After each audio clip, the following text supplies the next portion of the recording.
Hai guys, selamat siang. Kembali lagi bersama saya Faza Amalia Rizky dalam channel podcast hari ini. Kali ini kita akan kedatangan bintang tamu yang cukup spesial. Dia merupakan salah satu teman kelas saya, mahasiswa KPI yang berasal dari Rembang. Silakan Mbak Diah untuk memperkenalkan diri terlebih dahulu. Terima kasih. Halo semuanya, perkenalkan saya Diah Nurmayasari, biasa dipanggil Diah. Saya adalah mahasiswa KPI semester 5 dan saya berasal dari Rembang. Baik, terima kasih Mbak Diah. Gimana nih pertama kabarnya? Alhamdulillah sehat. Soalnya kan akhir-akhir ini ya banyak yang sakit gitu, pergantian cuaca. Iya betul banget. Nah, alhamdulillah saya bisa menyesuaikan kondisi lah, bisa mengatur diriku sendiri agar tetap selalu sehat dan yakin bahwa hidup sehat itu penting. Kali ini kita akan mengangkat tema yang cukup menarik. Kita akan membahas bagaimana sih mengelola sosial media dengan baik, yaitu bijak dalam bersosial media. Untuk lebih pahamnya lagi, kita akan bahas secara sedikit mendalam mengenai sosial media itu sendiri. Sebelumnya, menurut Mbak Dia sendiri, apa sih sosial media itu? Kita bicara santai aja gitu ya Kak. Nah, kalau menurut saya media sosial itu adalah salah satu platform atau dunia maya yang mana kita bisa menikmati atau menyelami di dunia maya tersebut. Seperti kita bisa merasakan sendiri di dunia maya itu seperti apa. Nah, secara tidak sadar kita itu ada di dua dunia, baik itu dunia nyata seperti kita Ya, saling betul bertemu sekali dan ya. juga kita bisa bertemu juga di media maya. Lewat apa? Lewat kita bisa lewat media online. Nah, media sosial sendiri merupakan suatu wadah yang mana kita bisa melakukan komunikasi atau berinteraksi dengan seseorang, baik itu secara dekat maupun jauh, luas dan jangkauannya tidak dapat dijangkau, bahkan bisa di seluruh dunia kita bisa menjangkau lewat media sosial tersebut. Kekuatan sosial media itu memang cukup kuat sekali ya. Iya, benar sekali. Mbak Dia sendiri menggunakan media sosial apa?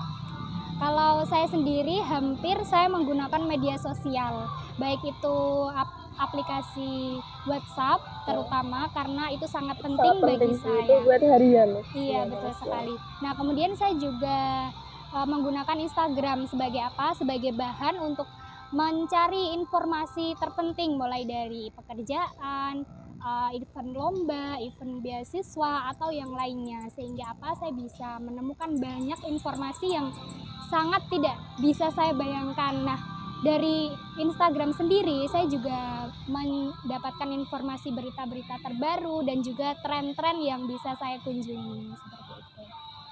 Selain itu juga saya juga menggunakan Facebook, TikTok dan juga aplikasi-aplikasi lainnya. Permainan kalau misalkan saya agak jenuh dan bisa saya kesampingkan ke permainan tersebut, Kak. Eh, Apa sih yang membuat anak muda seperti kita ya? Jangankan anak muda, sekarang banyak sekali anak kecil yang usianya 3 tahun sampai 5 tahun itu udah tertarik atau bahkan lebih pandai dari kita untuk scroll YouTube atau TikTok gitu. Apa sih yang membuat kita itu tertarik sama sosial media itu sendiri? Iya betul. Di era digitalisasi zaman sekarang, anak muda itu harus tanggap dan siap dalam menghadapi dalam bermedia sosial. Nah, kita sendiri itu sebagai anak muda harus bisa menyaring informasi atau media yang dapat kita gunakan sebagai bahan informasi terkini. Nah, anak muda zaman sekarang itu jangan mau dong ketinggalan informasi gitu kan ya. Nah, karena apa? Kalau anak muda ketinggalan informasi itu kayak kurang update banget gitu loh. Nah, maka dari itu kita sebagai anak muda kita harus bisa berperan di dalam media sosial tersebut. Kayak kita bisa menghasilkan karya dan juga memberikan nilai-nilai positif terhadap media sosial. Misalkan seperti anak muda itu harus bisa berkomunikasi yang baik di media sosial, menghindari kata-kata yang kurang mengenakan hati, kata-kata yang bersifat bullying, bersifat kekerasan terhadap bermedia Puan juga sosial. banyak sekarang Iya, ya. kayak berkomentar terhadap isu-isu Iya. publik itu juga harus hati-hati ya, terutama untuk anak muda. Karena apa? Dari komentar-komentar tersebut itu bisa menimbulkan menjadi bisa kita laporkan kepada pihak hukum. Nah, dari situ kan anak muda menjadi pandangan atau gambaran kepada publik agar kita bisa bermedia sosial dengan baik. Kita harus bisa menghindari apa itu bahasa-bahasa yang kurang menghargai orang lain. Tapi kadang ada yang sampai kayak kepepet gitu buat akun fake atau mungkin hack akun orang lain gitu kan. Mereka belum bisa memilih gitu loh untuk memanfaatkan sosial media dengan baik. Itu tanggapan Mbak Dia sendiri gimana untuk oknum-oknum yang seperti itu? Iya, memang betul. Zaman sekarang dalam bermedia sosial itu sudah banyak banget ya yang menggunakan kekerasan, penipuan, menggunakan akun fake untuk menipu orang lain. Itu sangat berbahaya sekali, Kak. Contohnya saja seperti teman-teman kita yang sudah terdahulu yang merupakan korban atas tindak akun fake-nya sendiri. Akunnya itu terblokir gitu ya. Nah, untuk tanggapanku sendiri mengenai hal tersebut, kita harus membantunya. Agar apa? Kita sebagai temannya sendiri, kita harus bisa mempublikasikan bahwa akunnya tersebut adalah tidak dari namanya sendiri, tapi akunnya sudah dihack orang lain atas dasar untuk meminjam uang. Nah, itu adalah hal yang tidak bisa dibiarkan. Jadi kita harus perlu tindak lanjut kepada hukum seperti itu. Jadi itu ya, kesimpulannya dalam bermedia sosial itu emang harus ada etika tertentu lah. Iya, betul sekali. Nah, mungkin dari saya sendiri untuk bermedia sosial atau teman-teman yang melihat akun media sosial ini, supaya bisa berhati-hati dan perlu diperhatikan untuk teman-teman semua. Yang pertama, kalian harus bisa berkomunikasi dengan baik di dalam media sosial. Yang kedua, kalian harus bisa menghargai pendapat orang lain dan juga menghargai karya orang lain.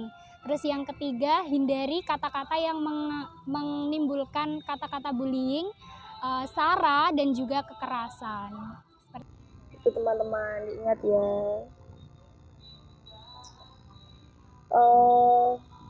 Untuk Mbak Dia sendiri terakhir nih ya, pesan untuk teman-teman, sebaiknya kita harus gimana dalam mengelola sosial media sendiri? Ini tips ya. Tips. Kalau tips dari aku dalam bermedia sosial, terutama sebagai mahasiswa atau kaum muda, untuk menyikapi hal bermedia sosial, kita harus bisa berperan aktif dalam bermedia sosial maupun di dunianya, tidak hanya di dunia nyata saja, tetapi kita harus tunjukkan kreativitas kita dalam bermedia sosial dan juga menunjukkan karya-karya terbaik kita agar bernilai positif untuk bangsa dan negara. Semangat! Terima kasih Mbak Dia. Iya, sama-sama Kak.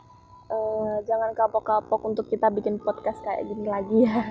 Justru saya senang ketika saya bersharing seperti ini, Kak. Oke, jadi sangat manfaat ya podcast kita kali ini. Semoga untuk teman-teman pesan yang terkandung dalam podcast ini bisa bermanfaat untuk kalian semua. Tetap jaga kesehatan. Terima kasih sudah menonton podcast kita. Sampai bertemu lagi. Sekian dan terima kasih.